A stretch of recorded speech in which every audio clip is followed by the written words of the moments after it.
Hi everyone, welcome to the Denied by the Crossbar podcast. Today I'm joined by Touchline Lee. How you doing, my friend? You all right? I'm good. How are you? I'm not too bad, not too bad. I'm still high from the weekend's victory, but we'll get to Of that. course. I know you're not happy. We'll come to that. Well, yeah. Controversy once again. Slightly, yeah. Yeah. See much of the football this weekend?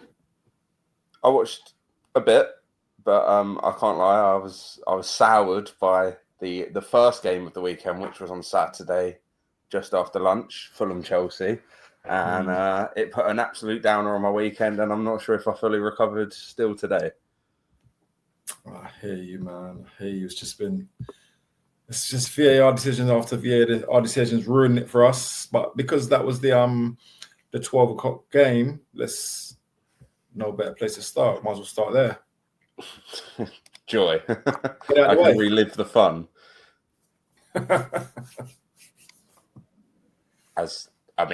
Everyone knows, don't they?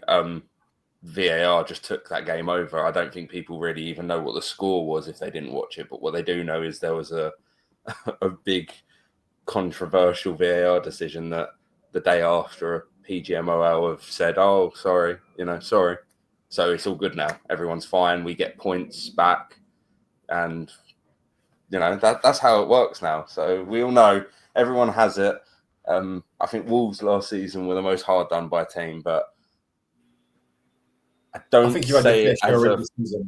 I was going to say I don't say it as a Fulham fan only watching Fulham. I'm saying it just. I'm trying to take my mind away from being a Fulham fan, and I just can't get my head around it. As in the season, I'm not just talking about the Fulham Chelsea game. There's been a lot this season, and a lot that's been in the media and spoken about quite consistently. And it seems to be Fulham, and then there's more about Fulham. So that really took the main character role in that game. Unfortunately, a game that should have been a lot better and a lot more exciting if it wasn't for the VAR error, which it was. It was an error. They've come out and said they got it wrong. Mate, I totally agree. I can only sympathise. As a football fan, I know you're a Fulham fan. I'm a neutral. I'm a football fan, but to take that goal away from Josh King, I know, that could have been. He's going to be an amazing player in here, but something that could make someone, just take your season onto another level. That could have made him go on and score 10 in the season. That type of goal, the skill he showed before. The thing is, they spoke about it before the game. It was his first time ever starting 3 consecutive games, which is such a big deal for the club. He's 18, he's from the youth system. We've seen it a few times with Fulham where we do this, but we did it in the Championship with Fabio Carvalho. We came up, Liverpool obviously took him off our hands. We started Harvey Elliott in the Premier League, the youngest at the time, possibly one of the youngest starters, I think it was. He was, and then again, it was Liverpool, but getting poached, it's something that we seem to consistently do. We bring these guys through the youth, start them in the senior, and we lose them. Josh King seems to be quite into Fulham, and to score at Stamford Bridge, which is obviously local rivalry, you could see it on him when he scored, and you could see the reaction. And then, to have it taken away for a man in possession, putting his foot down, it's crazy to me. If anything, surely it's a foul and we should have got a free kick if we didn't score. Chalobah's come in and put his foot through the back of Muniz. Yeah, sorry to sidestep a little bit. Listen, we know that you have problems, not problems, but there's difficulties in you holding on to those young players. What's the situation with Josh King at the moment? As in contract-wise or signed up, or is it you worrying about him leaving at the end of the season or something like that? What's going on, as far as you know? He's got a contract and he's got some years left, but I think this season is the big thing that we've done is we've started him in 3 games in a row over Emil Smith-Rowe. We've said, look, you're clearly the option as our number 10, sitting behind Muniz, and we're seeing that. He started again against Chelsea, which might not have been maybe expected. Emil Smith-Rowe did well against United. He scored the goal that got us the point, and then we go to the next game and Emil Smith-Rowe is back on the bench. Josh King starts again. So I think that's the statement. Stay with us. You're going to play Premier League minutes, but you're not just going to play minutes. You're going to start. You could move to a bigger club, but we already know what happens when that. I can't imagine what team could start Josh King in their starting 11 like we are, a team that are bigger than Fulham in the Premier League, because realistically, number 10s, everyone that wants one's got one, and no one's going to bring an 18-year-old into that position and risk it. So we're not in European football, but if he stuck with us and we got European football, he then knows that he'll be in that. So I think he's properly homegrown. He's been there for a long time now. And I think it looks like Fulham is the club he actually wants to be at. So fingers crossed we can secure him and give him the season and then negotiate a contract, give him 50 grand a week. If you can do a full Premier League season, pay the boy the money. Doesn't matter how old you are. I agree. Nothing better than have one of your own, I think that's a big call though. Him coming in above to play. Obviously, Smith Rowe's a £30 million signing roughly. So him starting ahead of him should give him the world of confidence. Plus, I think some of these players, as much as Carvalho, Javier that came to us, he's been amazing for us. But Carvalho, I think people sometimes they get carried away. The agents trying to make him. It's a big club, Liverpool. But for Carvalho, he had an amazing season for you in the Championship. Came into the Premier League. I think the best for his development. If I was around that kid, I would have been like, stay at Fulham, get another season or two under your belt, get your big move. You're good enough. You're going to get the big move anyway. You moved too early. He's come to us. Couldn't get into a big Liverpool team, a strong team, challenging for the Premier League, and he's ended up at Brentford. Injuries. I can't tell you the last time he started a game for Brentford. I don't know if he's injured. I don't know what's happening to him. And that's what happens when you make the move too early. I would love to see Josh King stay at Fulham for another couple of years, as long as he can, personally, in your eyes. Yeah. But develop, honing your skills. He looks like a top, in my eyes, probably one of the best young prospects in the Premier League. And I'm looking forward to seeing him develop. I want him to see him play games, just get minutes under your belt, develop. He's got to fill out. He's got a lot of learning to do. It's going to, it's exciting to watch. He looks really exciting, and he looks so confident on the ball. I mean, take the stature, like you said, he needs to fill out a little bit, but take that away from him. If you watched him play, you'd think he was a 26, 27-year-old, proper long-term Premier League player. He looks great. Yeah. But you saying about the Carvalho thing, it's a long story, but he was never meant to leave. That was an issue with management as well. Marco Silva came in, played him, but the negotiation was already there with Liverpool because Scott Parker had let him down. And the other one is Ryan Sessegnon. We didn't lose him. We sold him to Tottenham. It was his time. He was a top talent at Fulham, and he went there. Things didn't go his way with injuries, loans, another injury, and then he's come back to us, and he looks like the player we sold, but he's just a bit older now. But he's still that guy, and he's so passionate about the club, which is what we want to see again, a homegrown player. Yeah, I'm glad that he's come back home, come back to Fulham, and I can see his skill set, and he's such an exciting player. And it kind of bothers me that he didn't stay at Fulham and develop like he should have. He's missed 4 years of football, maybe. Imagine him 4 years of just playing regular. I know you went out on loan to Germany, back and forth, but I'd like to see him getting 5 years of Premier League football, because you've been a stable Premier League club for the last 4 or 5 years, just constantly. Can you imagine what he'd be now? Because he's exciting now. And he's still fairly young. How old is he? 26? He's 25 or 26. It is such a shame because them years would have been at Fulham, and he would have stayed. Everyone's got the respect for him. There was no heartbreak there was heartbreak when he left. There was no negativity when he left. Yeah, it wasn't spiteful. It was understandable what he had done. He took that step up. We weren't Tottenham, so of course the guy needs to go somewhere better. He did that, but it's so nice that he came back. Whereas I think it's hard. We're really going off on this, but it's difficult when you look at someone like Fabio Carvalho in the situation where he left Liverpool. Fulham wanted him. Marco Silva wanted him back. Marco Silva had him at the last part of his career at Fulham, Portuguese link, played him quite a lot. And then he went, obviously, to our rivals, Brentford. And it was like, mate, you burnt bridges now for no reason. And now he doesn't play at Brentford. And guess what? We had to go and buy a number 10. So it turns out we would have been using him quite a lot. Yeah. It's a shame. It's a shame how it works out for some of these players, but sorry about the sidestep there. Getting back to the game, very disappointing. I think you losing that goal, getting chalked off, it kind of, I don't know, it kind of destabilized the team a little bit. It just made it everyone just became a bit down. Mood became a bit somber. Chelsea were not playing well. You were playing better than Chelsea. That's what was annoying about it. So for them to get the first goal just before this end of the first half, disappointing. Yeah, and then the second half was done and dusted. It felt everyone had a few chances. It wasn't a one-sided game, but then the penalty just sealed it off, and that was it really. And you could see, like you said, that the players. I think there was just the thought of like, what else can be done? Like you're trying so hard, and then when you do score, what are you actually meant to do? You do all that work, you score the goal, it gets disallowed. And then you fight again, you keep going, and then they get a goal from something that's controversial as well. In fact, both their goals slightly controversial. So it's just like, can you imagine you're putting in all that work? You're against your rival. You're away from home. You're at a big stadium that have a very strong record, and then you're just getting kicked down and down and down. But yeah, I think that you've got to say João Pedro. I mean, he's non-stop, isn't he? Is it 5 goals since he's joined Chelsea now? Including the Club World Cup, I think it is, Yeah. He's doing very well. He's on fire. Brighton are going to miss him. Yeah, Brighton are definitely going to regret that one. Well, not like it was their choice, but I think they're going to really miss the guy. Yeah, really good player.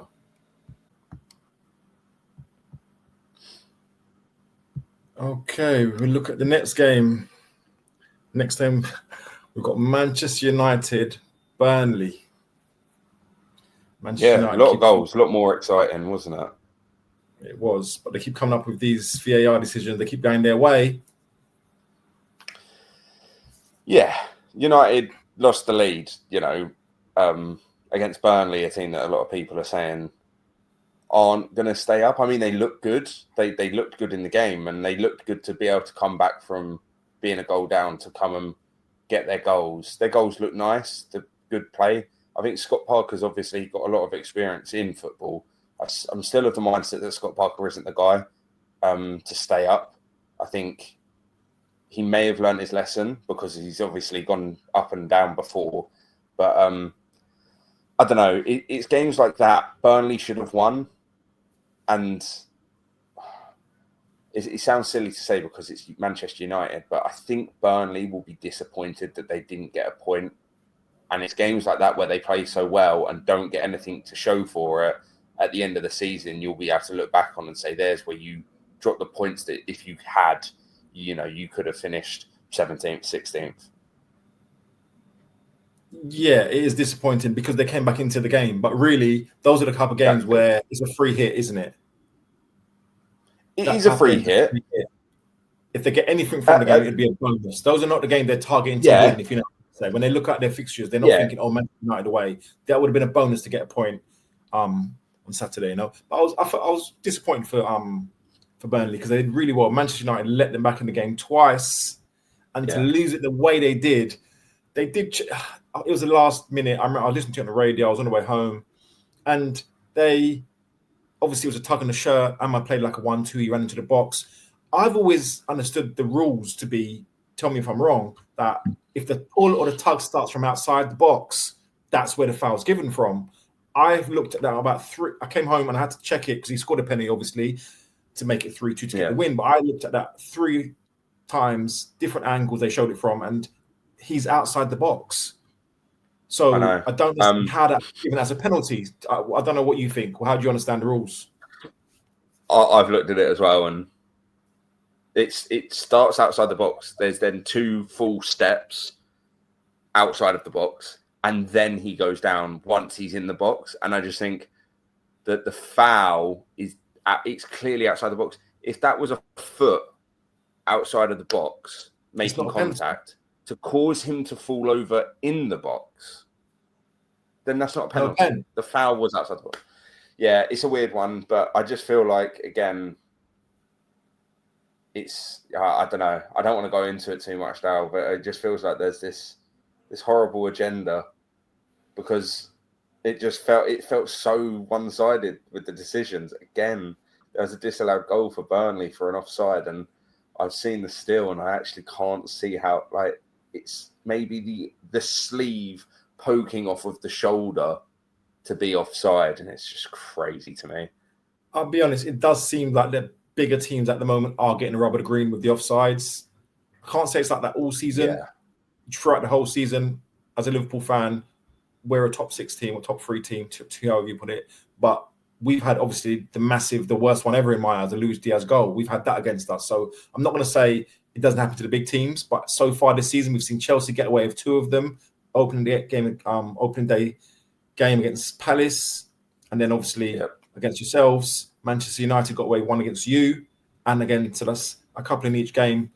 That's for another show. We're going to keep that one. We're saving these up because they're coming thick and fast. I'll tell you that, But Manchester United, what can we say? They are extremely lucky.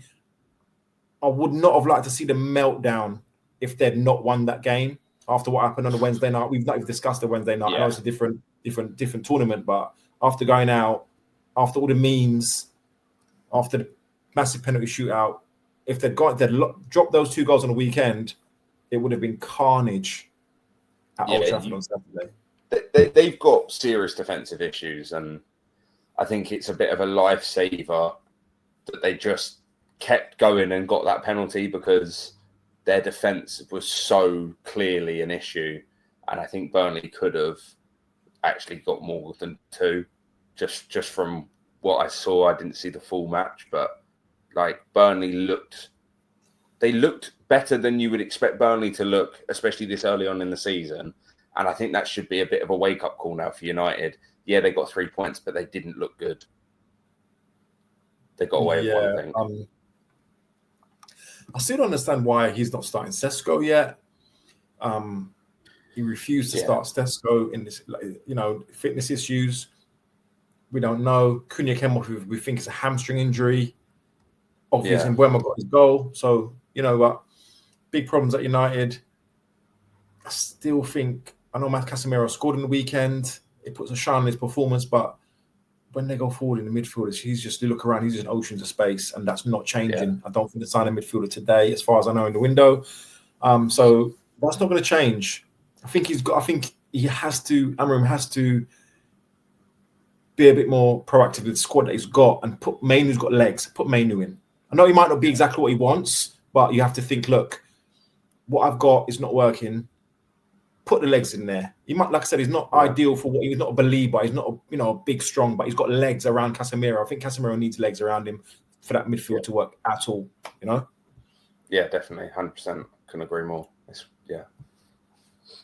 Okay, let's move on. Let's see the next game. Sunderland, Brentford. I haven't really caught much up on this match, to be honest with you, Lee. Yeah, I mean, Sunderland rallied and the crowd got behind them. And my word, the sound in the Stadium of Light during that game was just, crazy. You can imagine that this is going to be a thing now throughout the rest of the season. Teams go in there looking good. Brentford looked all right. But then Sunderland saved a penalty, which is huge. And the noise from the crowd when he saved the penalty. Enzo Laffi got a penalty and scored it. And when they made it 1-1, I think everyone in the crowd, both sets of fans, knew that it wasn't over, and they just carried on, and the crowd didn't stop. And I think it was the 96th or something minute in the end. And Isidore again, who was a shining star in the Championship, along with Laffi as well, both of them getting a goal. Something I would note, Daryl, is it was another header for Sunderland. They did score, I think both their goals against West Ham were headers. I think, I feel like they've scored a lot of headers already. And I think the first 2 goals in the season, the first game, I think, was headers as well when they beat West Ham. And then Isidore's was a header as well. So it's something they're very good at. And I think I think people are possibly going into games underestimating them and then not quite realising the talent that's on the bench. And me and you are the same. We both... Me and you did both say relegation candidates, but they're proving a lot of people wrong at the moment, currently. I know it's early days. Yeah, they did well to come back. They were losing in that game, obviously, so they came back to win 2-1, 2 late goals. But like you said, that Stadium of Light, though, it's one of those stadiums that it's like Newcastle, St. James's Park, that similar type of, like the other day. If they're 2-1, they can be 2-0 down in 3 minutes to go. The crowd just gets you up. It is a cauldron to go up there. That will keep them in the Premier. If they're going to stay in the Premier League, that's the type of ground that you feel it's like an Anfield that sucks the ball in. It makes you feel like you're going to lose the game at any point. You know, that it's massive. Yeah. It's an amazing stadium, hard to play. When Liverpool go up there, it's always a tough game, regardless of where they are in the league. You don't want to be drawing a game on the 80th minute at the Stadium of Light. If you're going to win a game, get the win. Like, get it done, get it dusted, get out, and then prepare. Because I do think there's going to be a lot of bloodshed in Sunderland games to get themselves a point back in the late stages. Because, yeah, that was a great end to that match, and it really showed, like you say, the Stadium of Light, I think, is going to be a proper fighting pit. Yeah, tough place to go. Little note on that, Lee. Enzo Laffi, top young player from France. We've known him for a few years. We've kept an eye on him. Big money, 25+ million. Last year he came in on loan. They've confirmed that this season. Good little buy. Top midfielder. Anyone's worth any money you can pay if it means staying in the Premier League. You know, the money that you get for staying up, 25 million might sound like a lot for a Championship side at the time, but they got promoted and they bought him. That must have been their plan from the get-go. If they went up, they'll buy him. That's what they've done. And if he's the reason they stay up or he helps, then he's worth every penny, isn't he? Most definitely. Totally agree. All right, let's move on. Let's see the game. Tottenham, Brentford. Right. As a caveat last week, I said to you, I'm sure you remember this, I said Tottenham went to Man City last year under Ange and they won 4-0, I think it was. And I said, let's not get too excited because we were both reeling off the compliments. We both was because we was impressed the way they took Manchester City apart last week. But this week, they were void of ideas. There was no creativity there. The build-up was slow. I think they didn't get their first shot on target until the 60th minute.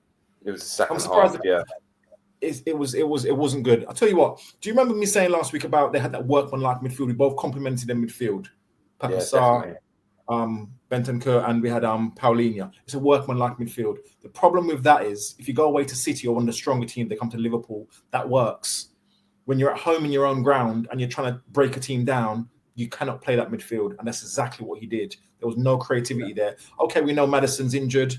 They were looking at, obviously, they lost out on Eze. Now they've got Xavi Simons. Hopefully that will change. But I was disappointed in the build-up play. Was very slow, very laboured.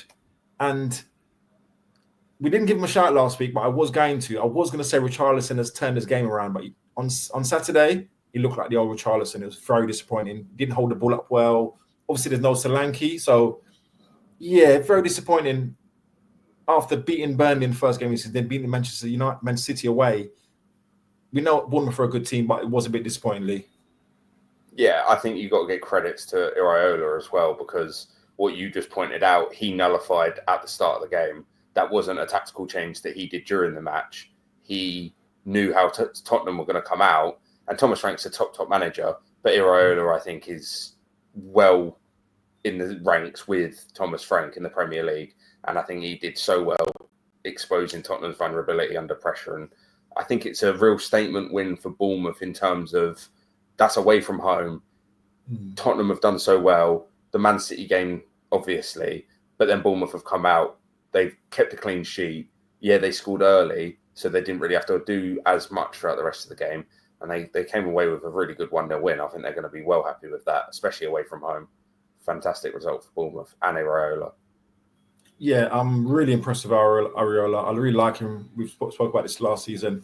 Obviously, he's lost 3 of that back 4. He's lost Zibarani, Dean Hughson, Kirkes, and he's still managed to, obviously, he's brought players in, but he's brought in the right players to fit the system that he wants to play. You know, I respect him a lot. Question for you, Lee. Which manager? Because last season there was whispers of Spurs going for Areola, and I was hoping that they didn't go, because I remember I said to you, I hope it doesn't go there. They might. I don't want him to go there and it turns a bit sour. And, you know, who do you think's got the highest scope as a manager between Thomas Frank or Areola? As in, who can manage a top 3, top 4 club? I mean, Frank needs to really prove a point at Spurs, which I think is quite difficult with the track record of Spurs and their management. But I think Iraola could stay at Bournemouth for a handful of years, and qualifying for Europe at Bournemouth would then send him on a trajectory. So I would say Iraola, because I think going to Spurs like Frank has, he's expected to do a certain amount, whereas Iraola's scope is so low. Not so low, I don't want to disrespect them. They're a much better team than they used to be, but he's not expected to get European football. So when that inevitably comes, because I just think there's no way they're not going to, they're going to deserve it. When that comes, everyone's going to be like, oh, wow, Iraola got Bournemouth European football. No one's going, well done, Thomas Frank, got Europa League. It's like, no, if Thomas Frank doesn't get Europa League, he's getting sacked. And then I think from there, Iraola will be seen as a bit of a better manager, possibly worldwide. And yeah, you could see him moving. I mean, you could see him moving back to Spain and going for someone over there even in the future. I probably shouldn't say this, but I'm going to say it. I do really like Thomas Frank. I think he's a top-class manager. I think Ariola's got more scope. I could see Ariola replace someone like Arteta in a couple of years. His brand of football is really good. Yeah. I could see him at a club like Arsenal. I think if players. I don't think they would get him if he hasn't gone and done something like winning a cup or a couple of finals in the next few years. I think the timing could be out. You mean Arteta? Well, this is it. But this is it. I think perhaps the timing's going to be out. I think by the time Iraola's done that, maybe lifted a trophy with Bournemouth, whatever that may be, I think Arteta might have already departed Arsenal. So I think they might miss each other by a couple of years, unfortunately, for Iraola, because I think, like you just said, I think that would be a perfect appointment. And it'll bring some excitement into Arsenal's football as well, because Bournemouth are great to watch. They are. They're for the money that's spent on that team. They're a really good watch. They play exciting brand of football, and he gets the best out of his players. What can we say? Good manager. All right, let's move on. Okay, we've got Wolves and Everton. Yeah. Wow. What a game of football. It was. Any game of football that's got 5 goals in it is a fun game of football to watch. It's a fun game of football to watch, of course. But 5-0 is definitely not as exciting as a 3-2. Of course. That was, amazing. And I think the key thing we can take away from this is Jack Grealish is back. Joyful Jack keeps on performing. Joyful Jack, 2 assists again. He just looks refreshed. He looks rejuvenated.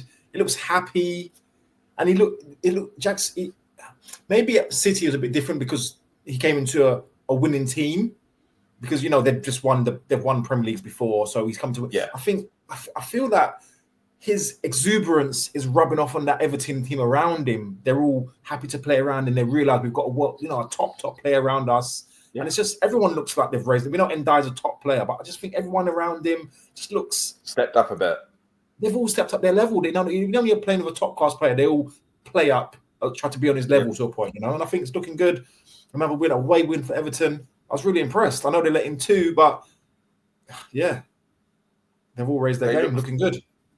Everton look great. 3 games in, 6 points, and the 3 points last week were amazing. And this. They're going to beat themselves up slightly, and I think they should. The 2 goals they conceded, they shouldn't be happy with this setup. Their defence is better than that. And I think Wolves, it's so weird to say so early on, but I do think Wolves look very poor, and I can't see a big turnaround from Wolves in the coming few weeks. But the goals they conceded, they should have done better defending. And so, again, 3 goals. It's fantastic. And if anyone hasn't seen it, Keenan Dewsbury-Hall's goal is spectacular. Wow. Yes. Absolutely incredible. So, Jack Grealish for sure, but Dewsbury-Hall played very well in the midfield and scored a great goal just to top off his performance. Yeah, I didn't see the whole game. I saw the highlights, but I was really impressed with what I saw from Dewsbury-Hall. Good. I remember Fulham was interested in when he left Chelsea before. He's a good, solid player from Leicester. When he went to Chelsea, it's a shame that it ended up. We knew that was going to end up like that at Chelsea. If I'm honest with you, we all knew that. Yeah. But it's nice seeing him out there, like Jack, out there enjoying his football. I hate seeing clubs like Chelsea, my own club Liverpool, sometimes having some of these players and stifling these players Sometimes you like. Yeah. I'm glad Javier. I think Javier left today. I'm kind of glad. Sometimes he's a good talent, young English talent. I want him to go and play and enjoy himself and just grow as a player and develop. And it's nice that Liverpool can go on. We know he's a good, solid English player. Let him go and play and enjoy his football. You know, it's good. Everyone getting they're reaping the rewards for giving them both a chance. Is Dewsbury on loan as well, or has he been bought by Everton? No, they bought him this window. That's good. There you go. So him and Jack lifting everyone around him, and it's looking good. Everton, I'm impressed. What do you reckon? Top 10 finish for Everton, maybe? I think they'll be disappointed without that. Honestly, their performance has been great. Thing is, we're going into an international break now, and I don't know I don't know each club, but I know that coming from a Fulham fan, we can't play football after an international break, which is quite a bit of a fearful thing at the moment with our poor form. But I don't know how it will go. I'm not too sure how many of the Everton players are going to now be going off to their international squads and playing a lot of football. If they can keep the new guys in the training ground, I think they could come out and just carry on this form. Top 10, I think go for Europe. Why not? Push now, and then you can relax a bit later on in the season. But just full steam ahead for Everton and Moyes. Can't believe West Ham got rid of him. Nor can I. Every time Everton get a result, I look back and I think, I know West Ham fans are thinking, it's a shame we missed out on him. They let him go again. But I've been really impressed with Everton, and I think they've got Tyler Diblin to come into that team. Youth, more exuberance, pace, creativity to come into there as well. I think I'm really impressed with what David Moyes has done since he went there from end of last season. We can see the turnaround, the shift in that positive. I know the brand of football is not that great, but it's looking better with Jack in there. It's giving it a bit more creativity, and it's looking good. And I commend him. What can we do? He's doing well, and I hope they carry on. Yeah, you know. Yeah, no, he looks really good, and they look really good, like you said. They look great.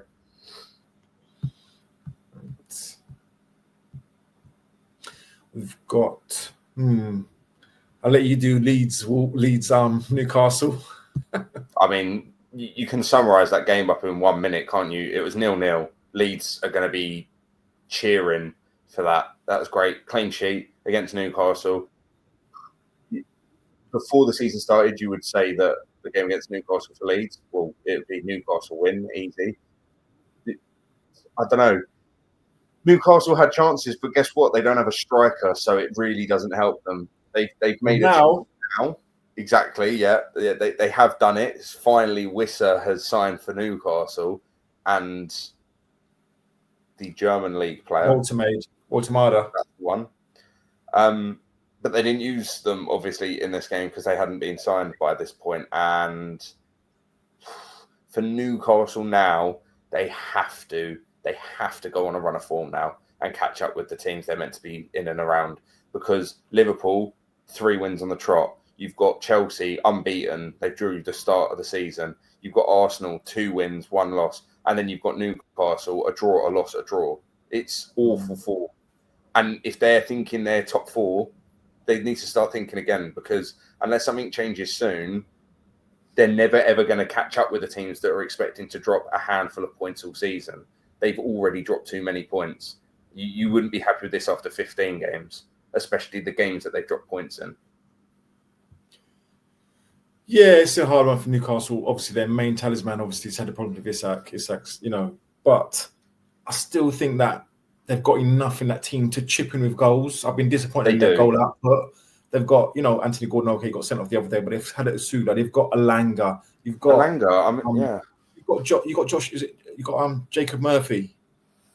Yeah, there still. Yeah, I still think there's goals in your team. Yeah.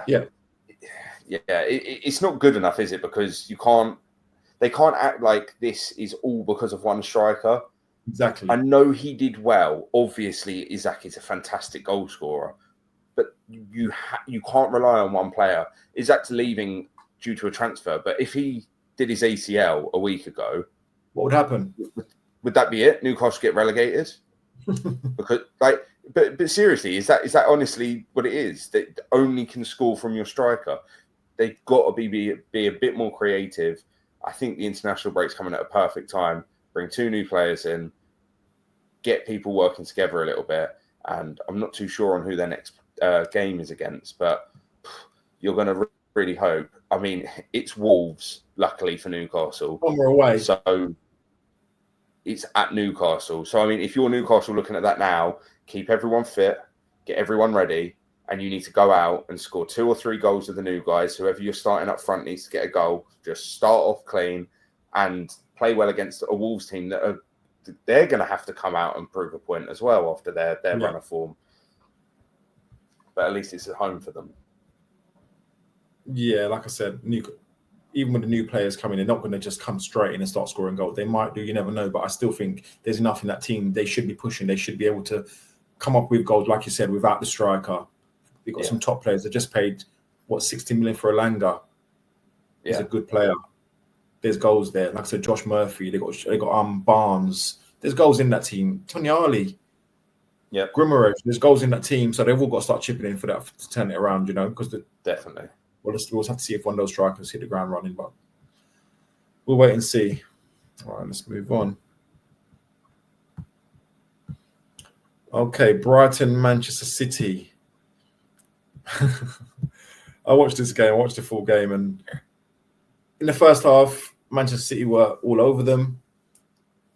Looked decent as they did in the beginning against Wolves in the first game of the season. They were, their patterns of play, Pep's old ways. They looked all right, but they always looked susceptible of being caught in a break, and that's what that team. I'm starting to believe that Manchester team is lacking pace. That's what I saw, because they've got John Stones in there. Sorry, go on. No, I think they're lacking just intensity in general, not just in terms of fast legs. It's just get the ball from A to B. Just go. Just play the ball. Move a little bit. It's weird. Yeah, it's not just pace. It's just a bit of... I don't know if it's just morale, maybe, in the club has dropped slightly. Lack of leadership. There's a few things wrong there. That there is lack of leadership. They've lost that sense of invincibility that they had a year and a half ago, where teams will go in there.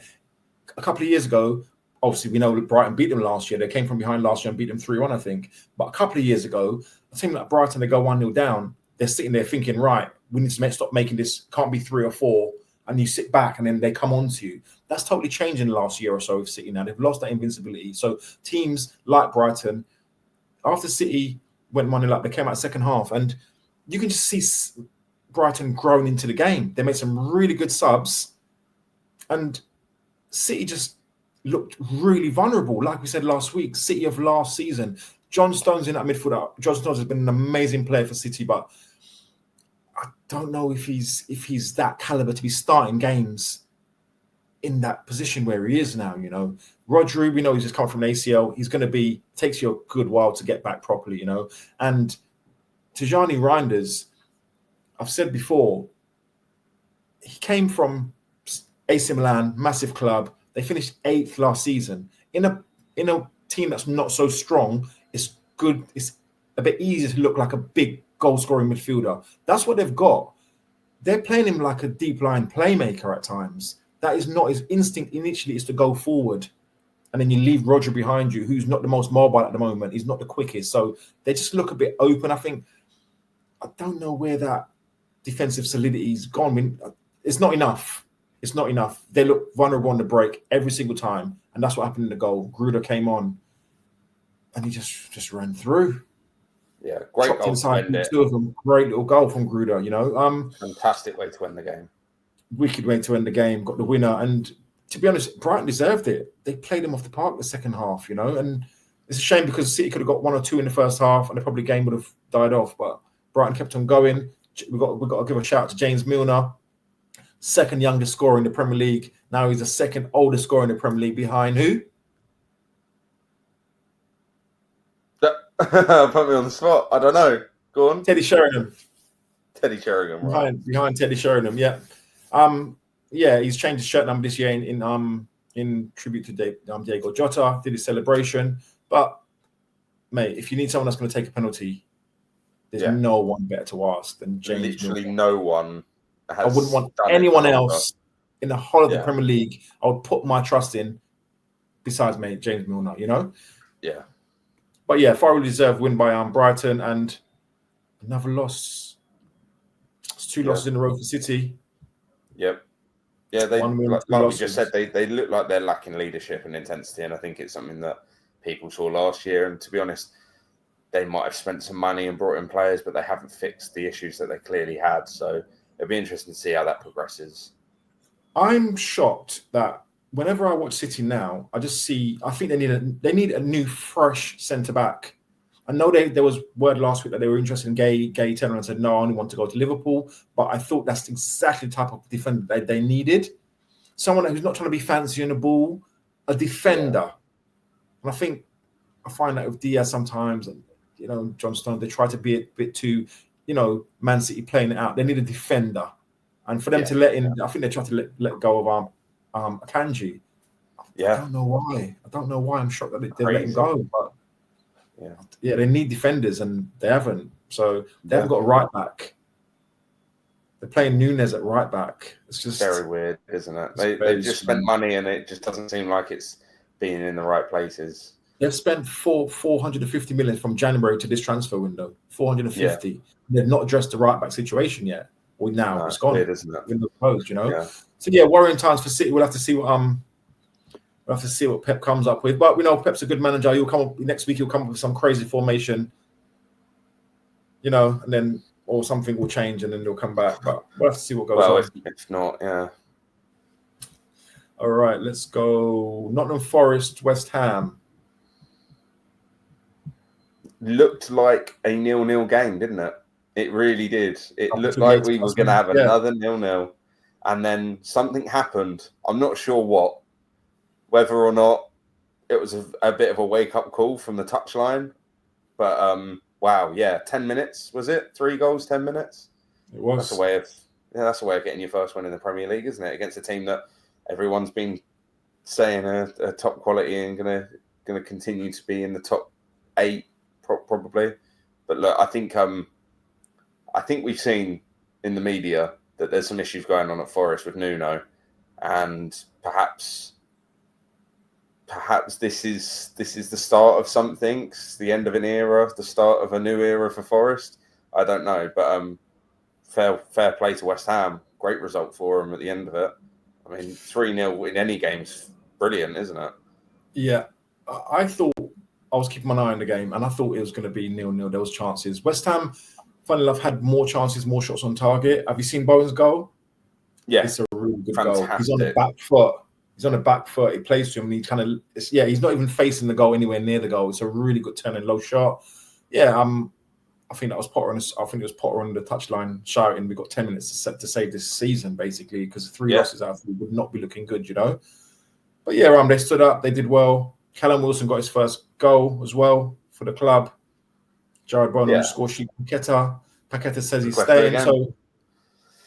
Yeah, but they've got goal scorers, Daryl. They've got the ability to score, and Jared Bowen, like you just said about his finish, incredible finish. That's if that game ended 1-0, that's Jared Bowen earning his wages, isn't it? Like, that's exactly what you want. Someone that can score not out of nothing, but sort of out of nothing. He was almost back to goal. Yeah, almost more or less. What a finish against a keeper that has had nothing but credit for the whole lot of last season. Yeah. Brilliant from West Ham. Fair play to them. I think Potter should play Jared Bowen up front. I think he's a better finisher, He's the best finisher in the team. At the moment, they need someone that's quite clinical, and I think they can trust Jared Bowen there. He makes intelligent runs. He's not selfish. He can beat a man as well. I think they've always, West Ham in the last few years, they've played towards Antonio's strengths. Yeah. So they've always thought, let's play with that strong striker up front. Sometimes it's good to have another way. So let's play in the man behind all the time. A running striker, not more of a hold-up striker. And I think Jared Bowen can do that for them. It'd be quite good. He's got pace. He's got skills. He beats a man. Good finisher, left foot, right foot. I think it's worth a shout. I know he's a bit small. Yeah. I think it's worth a shout. No, I think it's good that they held on to him. Obviously, for years and years, there's been rumours of him going elsewhere, and they've managed to hold on to him. They've done well, West Ham. I just think that perhaps Potter needs more time, or perhaps Potter's not the right man. We'll find out soon. that's a good result, isn't it? Whether or not you give the credit to Potter or you take it away from Nuno, I'm not sure. But we'll see after the international break how the form carries on, because I think if West Ham can finish like that, they're going to score goals every game. It's their defense, I agree. isn't it? Yeah. Yeah, I've got a couple of friends that are West Ham fans, and they're not happy with. They just don't see enough. I think you spoke about this last week. They're not seeing enough change in that team. Like you said, Thomas Frank's been there for month and a half. He's got them patterns of play. You know what they're trying to do. I don't think Potter's implementing this style enough in that team to say that this is how they play. I don't think he's got that yet. I don't know if he's still looking, but we have to remember that he was there for the last 5 months of last season. I know. So I mean, the question is, Daryl, what's Potterable? Like, and that it's not a name because it's not a thing, but like, because there isn't Potterable. It's not. There's no identity there, is there? There's no identity from a manager. We know what Nuno ball is. We know what slot ball is. You know, we know what Pep ball is, but you don't know. Yeah, I know what you mean. Even though he's had a couple of big jobs. I think they might be one of the only teams in the Premier League, take away the newly promoted ones, that doesn't have an identity in the way they play.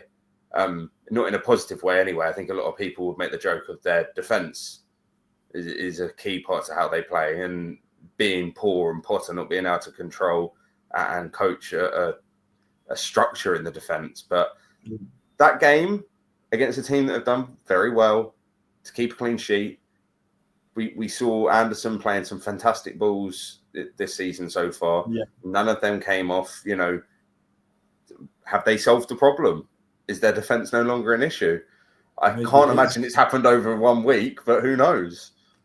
Yeah, it's hard to say which way that goes. Was it?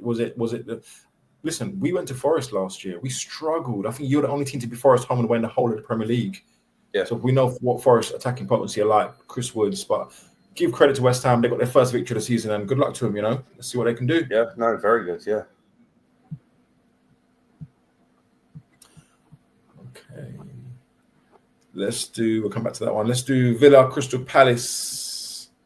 Yes. Again, 3-0. Yeah. Didn't take as long, though, was it? It didn't look like a 0-0 from the off. How many minutes was that for that goal? Yeah. It happened really quickly. Villa just look lost at the moment. We've said that a couple of weeks in a row now. They just look a bit void of ideas. The midfield looks too structured. I think they're all playing the wrong positions. They've got this like they're cramming in 4 central midfielders in the midfield. Like I said, no width. Ollie Watkins is not firing at the moment. He's not getting the service. It just looks, I don't know. They look like they need refreshing. Yeah, but they have like you said, we've said this now, haven't we? We're repeating ourselves every week when it comes to talking about Villa, because it's the same issues that. Yeah, they're obviously recognised by Emery and by the players, but they're not doing the right things to fix the issues. And Palace are a top club. They play such good football. They're so enjoyable to watch, and they're so creative. And don't let Palace get a goal up on you that early on into a game of football. This is the last thing you want. Their confidence exudes confidence and grows, and they go on the pitch confident. So they go 1-0 up, that grows. Their heads must be so big, they must struggle to get in the dressing room by half time. Yeah. And it's not a negative. I'm not like they're not undeserving of this sort of ego, but I think Palace are realising just how good they are in this Glasner structure. They look fantastic, and Villa just look the complete opposite now. They've swapped. One's gone like that, and the other one's come across. It's bizarre. Even with Eze leaving. Possibly Gay even. I could put Palace finishing in the top 8, you know. I can see them doing that. The structure is so sound. The football they play, it's actually fun to watch. And it's a 3-back, it's 3 at the back with the wing backs, and people say that can't work, but it can. It can, and I think the key thing for them will be missed in Gay leaving. If he does finally go, I think we're currently recording while this could happen. I think we're still waiting on confirmation. But with him going, obviously that means they lose a key centre back. It doesn't mean they don't have anyone else. And I think that that is a big reason why they didn't want him to go, because although I don't think Gay is necessarily directly replaceable, they just haven't got that guy necessarily. So it could see a slight tweak there. Might just mean that a midfielder has to contribute a little bit more when one of the wing backs plays further up the pitch. But fantastic, aren't they? And that's, like you said, they're so fun to watch, and they just go for it every game. I don't think they care who they play. You're right. They're like a snowball. They start snowball effect. The minute they get one against Liverpool, we saw this. They were 2-0 down. They came back. They start snowballing. They just get better and better. It's like a juggernaut. They start coming, and it's hard. Munoz on the right, Tariq Mitchell on the left, gives them width. But yeah, solid team. And I'm intrigued to see how far Glasner can take this team. I really am. I'll tell you, there's going to be Kamada. We brought in Kamada, obviously knew him from Frankfurt. He had a little trip to Lazio, didn't we? Spoke about this. But Kamada came in the last couple of years, or he's coming a year ago, but he was playing more withdrawn because Eze was so further forward. Now, as he with Kamada's goal, he started what is his natural position. He's playing a little bit more forward, a bit more nearer to the 10 instead of the 8. And we're seeing the best of him. He scored last weekend, I think it was. Yeah, so exciting times. He's doing a really good job. It's going to be interesting when they qualify for the Conference League now. Can that squad cope with the Thursday, Sunday football? That'd be interesting. Yeah, you just mentioned Kamada. You've got to remember it's Glasner and Kamada that won a Europa League together. That's right. Yeah. So it's they've partnered up again, and Kamada's now playing, as you said. He's playing in the correct position. He looks good, and Glasner's a good manager, and I think he's gone under the radar for too long. And the cup win was the moment where maybe people gave him a bit more credit, because he's very, very good at creating a structure and making it work. And like you said, the 5-back can work because it is for Palace, or 3-back. Deservedly so. I think he's getting the credit he deserves, and they deserve that trophy. And I'm happy for them, Right. There's only one game left, and it was the game of the weekend. It was Liverpool versus Arsenal. Before kickoff, Errol, it was the game of the weekend. Before kickoff, it was the game of the weekend. It didn't end the game of the weekend. I think we saw. They definitely didn't. But Arsenal came out really strong. In the midfield, he started off with Zubimendi as the first one back, then Rice and Marino. So he went quite a solid structure in that midfield. I was quite surprised knowing how Liverpool defense looked quite shaky in the last few weeks, letting in goals. I was quite surprised that he went so conservative. I thought he'd probably maybe not play Marino and go with Eze as the 10. Obviously, Odegaard was injured. He was on the bench. They dominated the midfield in the first half. They had a couple of chances. A couple of times they got in behind Madueke. Madueke got in behind Kirkes. And I have to put a note out there for Kirkes in the last couple of games. I have been having a go at him. He was, after once or twice, Madueke was there, got his blocks in, played really well, solid. That's his best performance. The Liverpool shirt, he played really well. Yeah, went in 0-0, and then second half, Liverpool just gradually got back into the game. Arsenal midfield, they kept on getting the ball, but it's like they didn't know what to do with the ball because there was no creativity in there, and that was the problem. I think Arteta missed a trick yesterday. It looked like he didn't really want to win the game. He reminded me of a couple of years ago when they went to Palace, when they went to Etihad, they got the draw. He was happy to take a point. It was more of a let's not lose the game, then let's try and win the game. And I think that's why they lost the game, if I'm honest. Yeah. And that was a great free kick, absolutely fantastic goal, 30 plus yards out. But I think if they'd gone for the juggler at the time and they'd gone with Eze, I think they could have gone ahead. I don't say they want to win the game, but they would have scored a goal, Yeah, I think you've always got to take set pieces as a bonus. Like goals from set pieces, they're a bonus. If you get a penalty in a game, it's not necessarily because the team have done fantastic. You've earned a set piece and you can score it.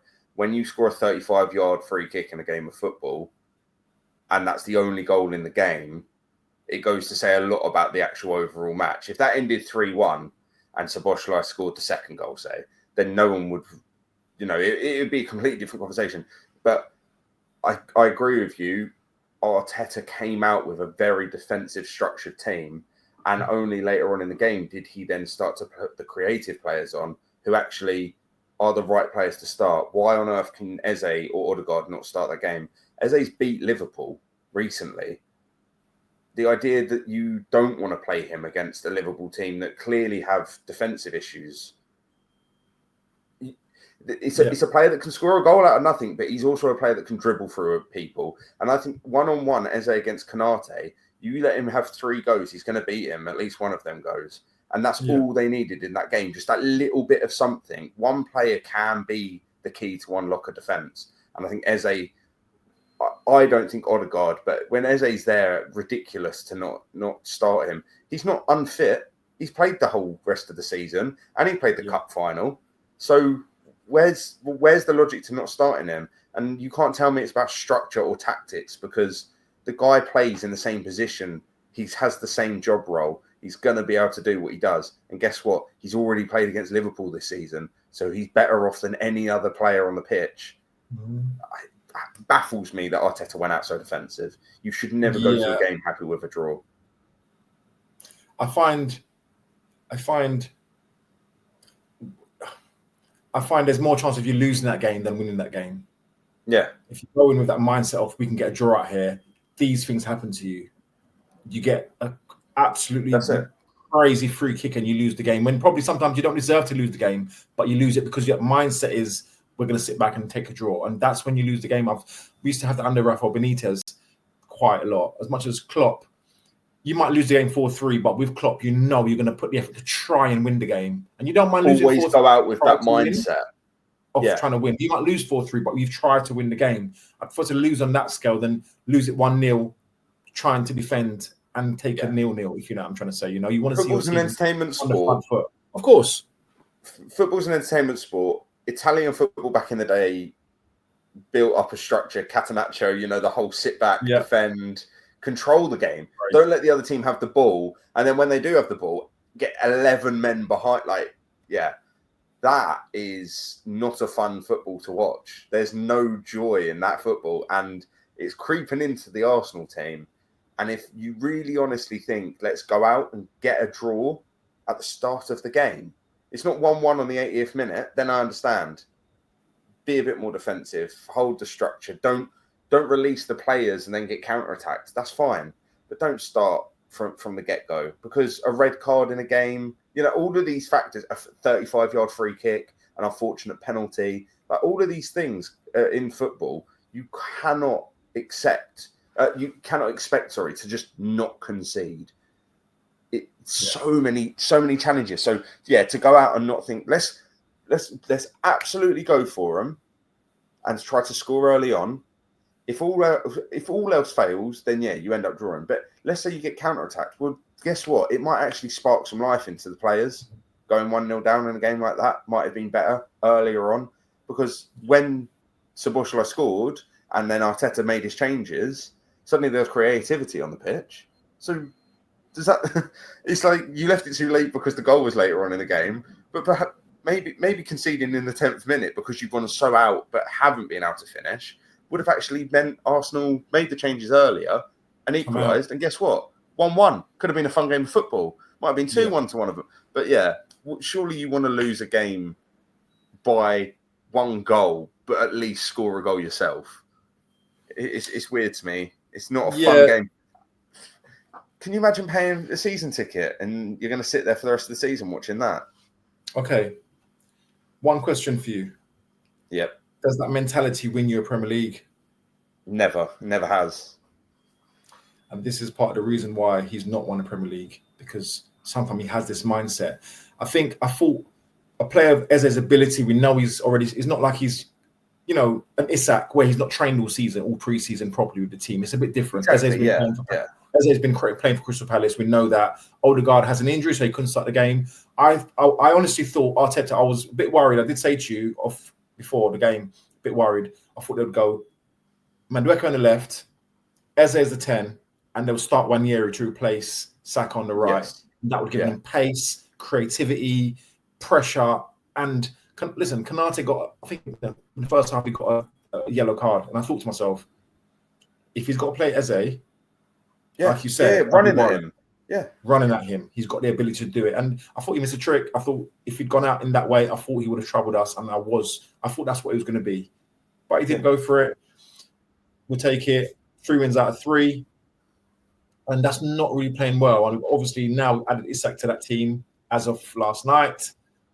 I still think we need another defender. I'm hoping to look at my phone still and see that Mark Gay's been confirmed, but nothing's come up yet. So defense still worries me a little bit, but yeah, if we're like that and we're getting victories, not playing well, and we're only going to get better. Quick note on that: Wirtz, that's his best game he's played for Liverpool. You saw him in the pockets, picking up the ball, his little turns. Came off an injury, but I think it's just like precaution. But that was his best. Second half, he played really, really well. Szoboszlai is becoming the most integral part of this team at the moment. He's a midfielder playing right back. Last night, same against Newcastle. He played right back. He played a quarterback. He was taking corners. He was absolutely everywhere. I've run out of words for this guy. He's unreal. He's unreal. Yeah. And we wouldn't have won the game yesterday. I said it to you earlier today, actually. I think Liverpool don't look at their best, but they've won 3 games in a row. So, although I may have seen some news that makes it look like Gaze still has fallen through, which we'll have to find out after this, to be honest, but I've seen something. Even with that being the case, I just think that your defence won the league last year. They haven't suddenly disappeared. Kirkes, yes, is a slightly different player. Your right-hand side, you've got injuries at the moment, but Szoboszlai stayed in and kept a clean sheet against the challengers. So isn't that just telling then that we're watching it as not Liverpool fans and saying, well, they don't look that good at the back. And then you guys are watching it as Liverpool fans going, we don't look that good at the back. But you're top of the league with 3 wins out of 3. So if you don't look very good now, surely the only way is up from there. Well, that's awful for everyone else. You can't get better than winning every game. Of course.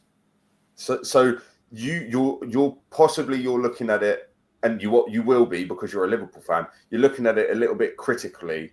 You might not look that good at the back, but you're beating the teams you're playing. You've just gone and beat Arsenal. If that 3 points against Arsenal last season was important, it must be this season. Arsenal are technically the challengers, aren't they? 2 years in a row now. I mean, Chelsea.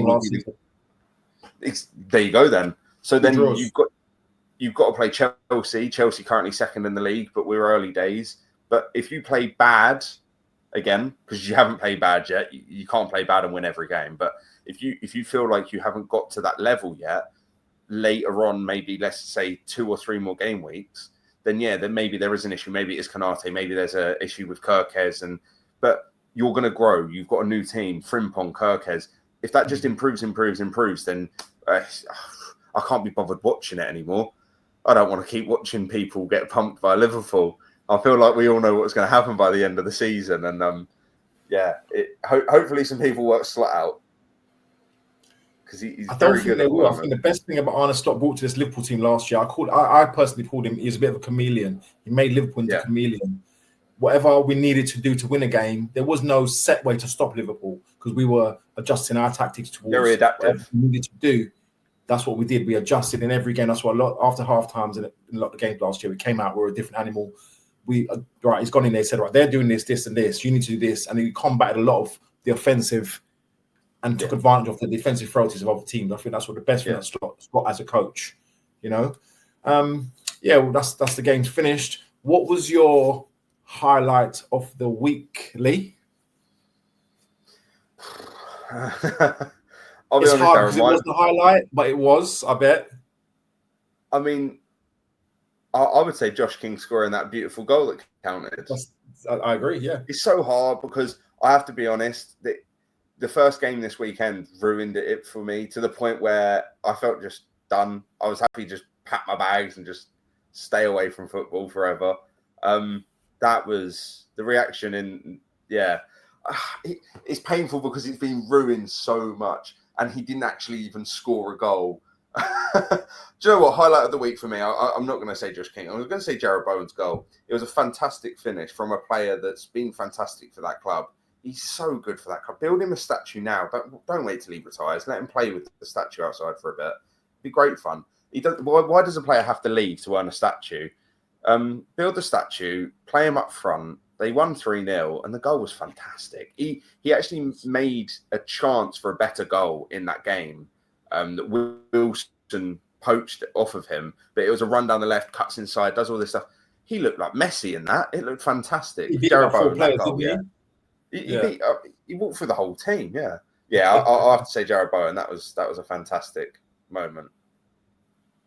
Yeah, my goal of the week has to be the Szoboszlai 30 yards. Come on. That's not biased. That's just the goal of the week.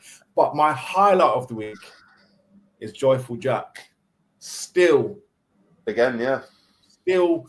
playing with a smile on his face. It's making me enjoy it. I'm enjoying watching Everton. I'm a Liverpool fan. I'm enjoying watching Everton.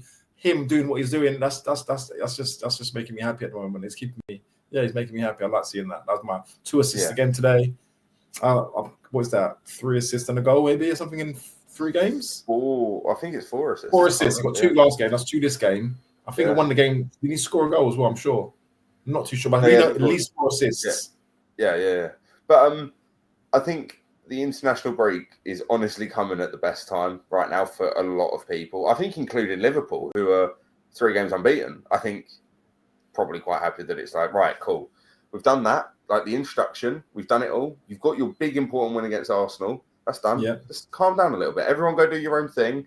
Stick with the other lads that aren't going away. I think that's important for everyone. A lot of the new signings have just come in. Obviously, deadline day. We've got a whole weekend without football. Well, without important football. And then we'll come back. And I think it'll be interesting to see how people have changed. Because obviously there's been quite a few signings. I think the international break, I thought it was very early, but actually I think this is quite a good time for it. I don't like this international break. I think it comes too early. I think there should be about 5 games in maybe. But like you said, we've got our victory. All the teams, they've got to have their new signings from tonight onwards. Let them bed in. They've got a couple of weeks. The ones that are not going off international duty, they're going to come back. Everyone's going to come back fresh. And I think, but there's another international break in about another month's time anyway after that. So yeah, I know. I don't agree with that one. That's the one that I think is silly.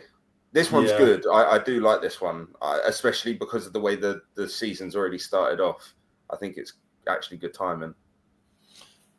Yes. So we won't have any game week next week, but we'll still be back with a pod. Guys, Lee, thank you so much for joining today, my friend. Yep. Guys, thank you so much for joining us today, and we'll catch you next week. It won't be a Premier League pod. It will be something else, but keep a lookout. Thanks for tuning in. Thanks, guys.